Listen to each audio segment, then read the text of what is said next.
Assalamualaikum warahmatullahi wabarakatuh. Alhamdulillahi rabbil alamin. Wabihi nasta'inu ala umuri dunya waddin. Wassalatu wassalamu ala ashrafil anbiya'i wal mursalin, Sayyidina wa maulana Muhammadin wa ala alihi wa sahbihi ajma'in. Qala ta'ala fi kitabihil karim, a'udzu billahi minasyaitonir rajim, bismillahirrahmanirrahim. Wal 'asri innal insana lafi khusr illa allazina amanu wa 'amilus shalihat wa tawasaw bil haqq wa tawasaw bis sabr. Shadaqallahul azim. Jamaah salat zuhur Masjid Al-Mahkamah yang dirahmati Allah Subhanahu wa taala, dengan tak pernah bosan kita melantunkan puji syukur kehadiran Allah Subhanahu wa taala. Pada siang hari yang cerah ini kita kembali sama-sama dapat hadir menunaikan salat zuhur secara berjamaah. Dan seperti biasa kita duduk sejenak sambil beristirahat siang, mendengarkan beberapa hadis dari khazanah peninggalan Rasulullah Sallallahu Alaihi Wasallam. Mudah-mudahan waktu yang kita luangkan di kesempatan yang berbahagia ini menjadi asbab terbukanya pintu rahmat Allah Subhanahu wa taala bagi kita semua. Amin ya rabbal alamin. Seperti biasa kita akan membaca hadis dari kitab Al-Arba'in An-Nawawiyah yang ditulis oleh Al-Imam Yahya bin Syaraf An-Nawawi rahimahullah, yang wafat pada tahun 676 Hijriah atau sekitar 900 tahun yang lalu, 800 tahun yang lalu. Pada pertemuan yang berbahagia ini insyaallah kita akan membaca dan mengkaji hadis yang ke-15. Bismillahirrahmanirrahim. Al-hadis al-khamis asyar, hadis yang ke-15. An Abi Hurairah radhiyallahu anhu anna Rasulullah sallallahu alaihi wasallam qala: Man kana yu'minu billahi wal yawmil akhir falyaqul khairan aw liyasmut. Wa man kana yu'minu billahi wal yawmil akhir falyukrim jarahu. Wa man kana yu'minu billahi wal yawmil akhir falyukrim dhaifahu. Rawahul Bukhari wa Muslim. Hadis yang ke-15 berbunyi An Abi Hurairah, diriwayatkan dari Abu Hurairah radhiyallahu anhu, semoga Allah meridainya. Anna Rasulullah sallallahu alaihi wasallam, sesungguhnya Rasulullah sallallahu alaihi wasallam qala, bersabda, Man kana yu'minu billahi, barang siapa yang mengaku beriman kepada Allah, wal yaumil akhir, dan mengaku beriman kepada hari akhirat, falyaqul khairan, maka hendaklah dia mengucapkan kata-kata yang baik, aw liyasmut, atau hendaklah ia diam. Wa man kana yu'minu billahi wal yaumil akhir, dan barang siapa yang mengaku beriman kepada Allah dan hari akhirat, falyukrim jarahu, maka hendaklah dia memuliakan tetangganya. Wa man kana yu'minu billahi wal yaumil akhir, dan barang siapa yang mengaku beriman kepada Allah dan hari akhirat, falyukrim dhaifahu, maka hendaklah dia memuliakan tamunya. Rawahul Bukhari wa Muslim. Hadis ini diriwayatkan oleh Al-Imam Bukhari dan Muslim.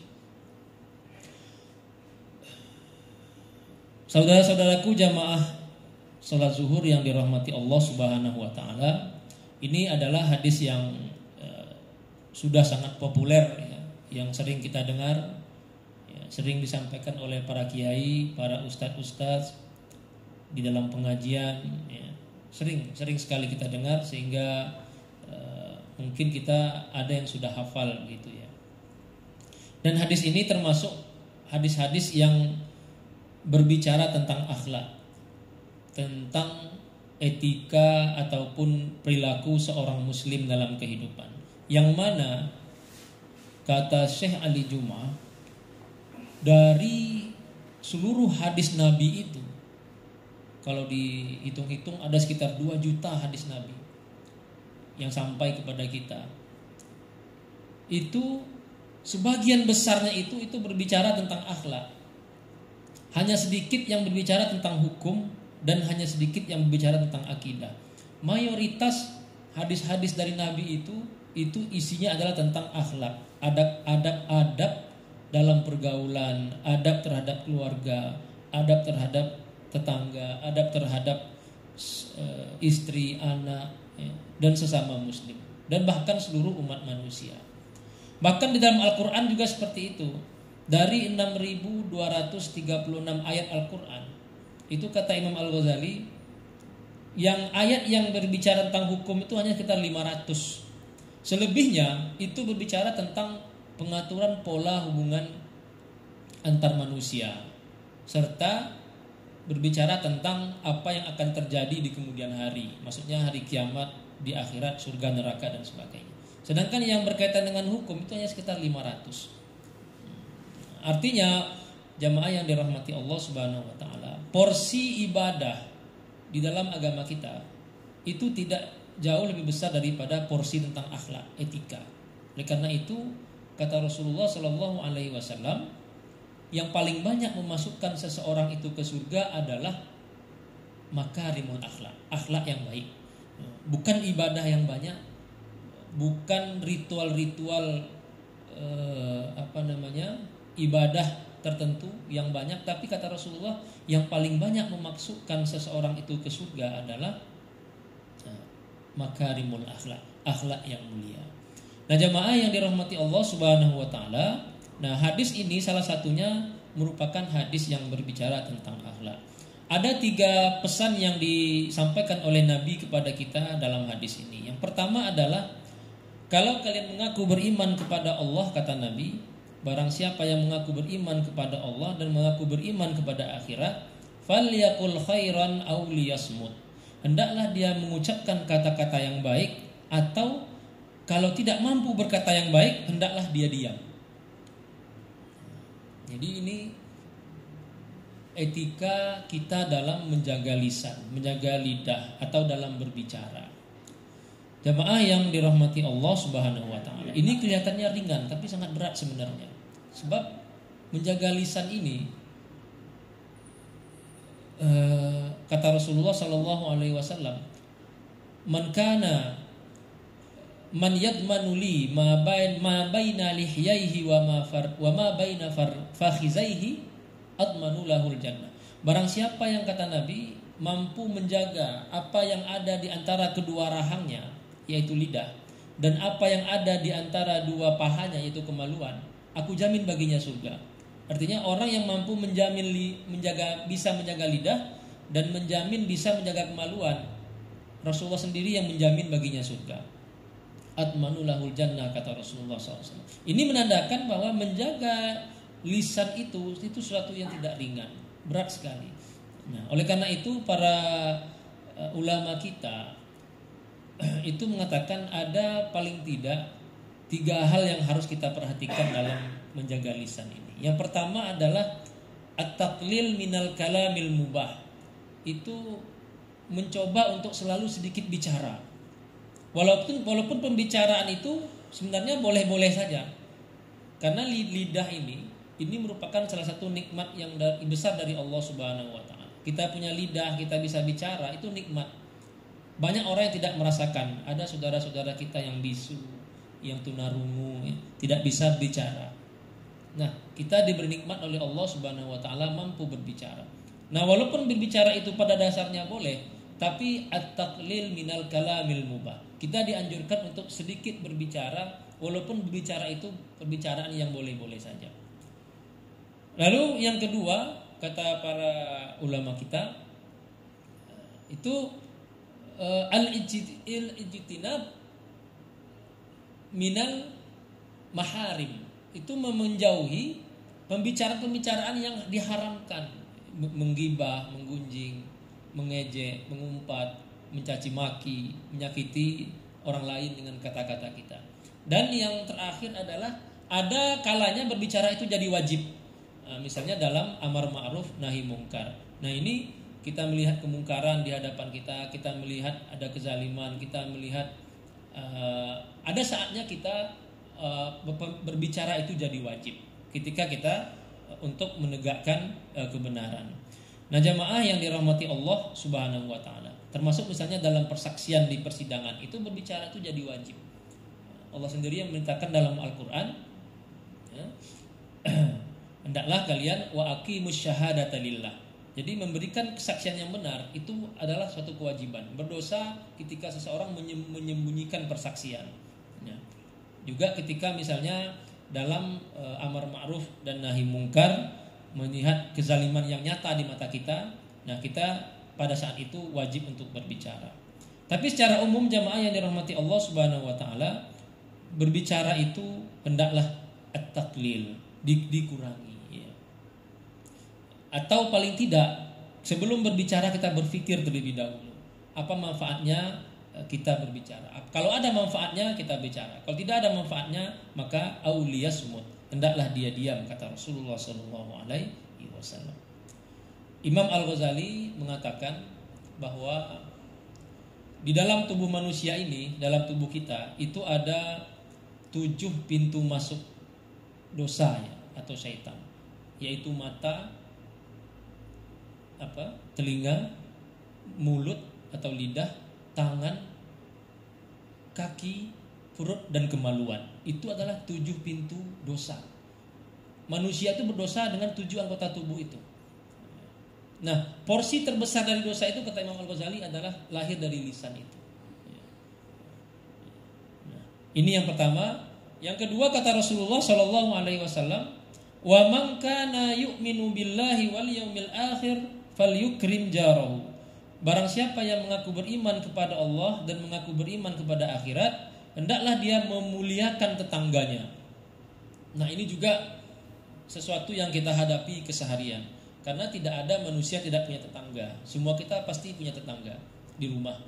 Tidak ada orang yang tinggal sendirian di pulau terpencil.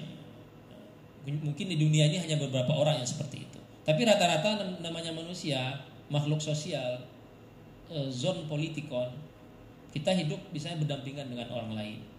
Kita pasti punya tetangga. Maka kata Rasulullah SAW, fal yukrim jarahu, hendaklah seseorang yang beriman itu memuliakan tetangganya, berbuat baik kepada tetangga. Bahkan pernah dalam suatu ketika ada orang bertanya kepada Rasulullah SAW, ya Rasulullah, wahai Rasulullah, ini dalam hadis yang sahih, ada seorang perempuan, kata orang yang bertanya itu, tasumun nahar wa taqumul lail. Ada seorang perempuan yang siangnya rajin puasa sunnah, malamnya rajin sholat tahajud. Wa tu'zi jaraha, tapi dia suka menyakiti tetangganya. Lisannya selalu menyakiti tetangganya. Maka kata Rasulullah SAW, la khaira fiha, innaha finnar. Orang seperti itu tidak ada kebaikan pada dirinya, dia kelak berada di neraka. Nah, itu orang yang rajin tahajud, rajin puasa sunnah, tapi lisannya menyakiti tetangganya. Nah, itu kata Rasul, la khaira fiha, tidak ada kebaikan pada orang itu. Apalagi yang tidak rajin puasa sunnah ya, yang tidak rajin sholat malam, ya, tentu lebih buruk lagi dari itu. Nah, jamaah yang dirahmati Allah Subhanahu wa taala, jadi mari kita jadikan ini sebagai perhatian bagi kita yang bertetangga di rumah. Jangan sampai perbuatan kita, tingkah laku kita, aktivitas kita itu mengganggu tetangga kita. Bahkan salah satu adab bertetangga dalam Islam adalah tidak menghalangi tetangga kita itu dari haknya. La yamna, dalam hadis Sahih Bukhari, la yamna'anna ahadukum jarahu. Jangan sampai kalian menghalangi hak tetangga kalian. ayyaghriza syajaratan fi jidariha. Misalnya kata Nabi, ada tetangga yang menyandarkan kayu di tembok rumah kita. Nah, itu tidak boleh kita larang. Nah, termasuklah hal-hal yang lain. Termasuk dalam Islam itu diatur tidak boleh menghalangi tetangga itu untuk sampai jalan ke rumahnya. Ini kan sering kejadian ya di kita. Kita bertetangga, tetangga itu kadang lewat di tanah pekarangan kita. Itu tidak boleh dihalangi dalam Islam. Ini pernah kejadian di masa Umar bin Khattab. Ada salah seorang sahabat bertetangga, lalu tetangganya ini hendak mengalirkan air di depan rumahnya, melewati tanah tetangganya. Oleh tetangganya ini nggak dikasih. Maka kata Umar bin Khattab, wajib untuk diberi aliran air. La amurrannaha walau ala batni, kata orang. Akan aku lewatkan air itu walaupun di atas perutnya. Artinya tidak boleh seseorang itu menghalangi hak-hak vital tetangga itu. Nah, ini kan kita sering lihat di berita ya, ada orang menghalangi, menutup jalan menuju rumah orang sebelah. Nah, itu dosa besar. Salah satu dosa besar di dalam Islam. Nah, jamaah yang dirahmati Allah Subhanahu wa taala, hukum kita di Indonesia pun sebetulnya hampir sama ya. Di dalam kitab Undang-Undang Hukum Perdata itu, di dalam BW pasal 667 itu sudah sebenarnya punya substansi yang sama. Di dalam BW itu disebutkan pasal 67 KUH Perdata itu, orang yang memiliki tanah dikelilingi oleh tanah-tanah orang lain itu berhak menuntut kepada salah satu pemilik tanah untuk memberi akses jalan menuju tanahnya itu, dengan ketentuan ada ganti rugi. Tapi seluruh orang yang di sekitarnya itu tidak boleh menghalangi, sehingga dia masuk ke rumahnya pakai helikopter misalnya, atau sampai manjat tembok seperti itu. Nah, itu kalau kita tentu tidak bicara masalah hukum di BW-nya ya, tapi dalam Islam itu adalah salah satu dosa besar di dalam Islam, menghalangi orang lain untuk sampai ke rumahnya, tetangga kita itu, menghalangi hak-hak tetangga. Maka kata Rasulullah, kalau kita baca dalam hadis-hadis Nabi, banyak sekali hadis Nabi itu yang berbicara tentang tetangga. Satu ketika Nabi pernah mengatakan, mazala Jibril yusini bil jar hatta zonantu annahu sayuwarrisu. Jibril itu sering sekali, kata Nabi, berwasiat, berpesan kepadaku untuk selalu memuliakan dan menghormati tetangga. Sampai-sampai aku mengira, kata Nabi, tetangga itu akan menjadi ahli waris. Itu saking dekatnya hubungan dengan tetangga. Tetangga itu kalaulah bukan karena syariat, itu jadi ahli waris kita. Kalau kita meninggal, itu ahli waris tetangga kita. Tapi syariat tidak membolehkan seperti itu. Ini menggambarkan bahwa hubungan dengan tetangga itu adalah hubungan yang sangat dekat. Nah, yang terakhir jamaah yang dirahmati Allah Subhanahu wa taala, ini sangat panjang pembahasannya, kita persingkat. Wa man kana yu'minu billahi wal yaumil akhir falyukrim dhaifahu. Barang siapa yang beriman kepada Allah dan hari akhir, hendaklah dia memuliakan tamunya. Nah, tamu juga sesuatu yang sering kita hadapi sehari-hari. Tiap hari kita kedatangan tamu. Tamu ini ada dua jenis. Ada tamu yang kita undang, ada yang tamu yang tidak kita undang. Tamu yang kita undang itu jelas ya. Nah, baik diundang maupun tak diundang, tamu itu wajib kita hormati. Orang yang datang ke rumah kita bertamu wajib kita muliakan. Falyukrim dhaifahu. Bahkan ada hadis Nabi mengatakan dalam riwayat Imam Ibnu Majah, lailatul dhaifi wajibun ala kulli muslimin. Mempersilahkan tamu untuk bermalam di rumah kita satu malam itu wajib atas setiap muslim, kata Nabi. Nah, dalam hal ini Imam Ahmad mengatakan kalau ada tamu datang ke rumah kita lalu dia nyata berhajat untuk menumpang bermalam satu malam, itu kata menurut mazhab Hambali hukumnya wajib untuk kita beri tumpangan. Kalau di rumah kita itu ada tempat untuk menumpang, misalnya di ruang tamu atau di mana, tidak tidur sekamar ya, itu wajib. Walaupun jumhur ulama mengatakan itu hanya sunnah.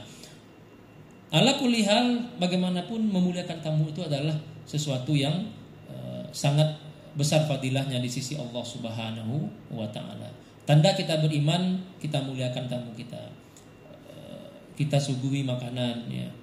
Tidak mengucapkan kata-kata yang membuat dia tersinggung di rumah kita dan hal-hal yang dapat menyakiti hatinya. Nah, jamaah yang dirahmati Allah Subhanahu wa taala, para ulama kita mengatakan tamu itu adalah rezeki yang didatangkan Allah ke rumah kita.